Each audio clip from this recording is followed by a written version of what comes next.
আসসালামু আলাইকুম বন্ধুরা, সবাই কেমন আছেন? আশা করি সবাই ভালো আছেন। তো প্রতিদিনের মতন চলে আসলাম আপনাদের মাঝে নতুন আরেকটা ভিডিও নিয়ে।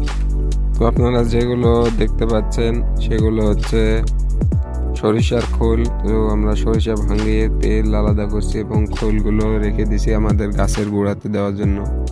তো এটা 4-5 দিন ধরে পচানো হয়েছে। তো এই পচানোর পরে এতে পানি যাবে এবং ডিএপি সার, ইউরিয়া সার, পটাশ সার এবং আরও অনেক রকম বারুদ টারুদ সব যাবে।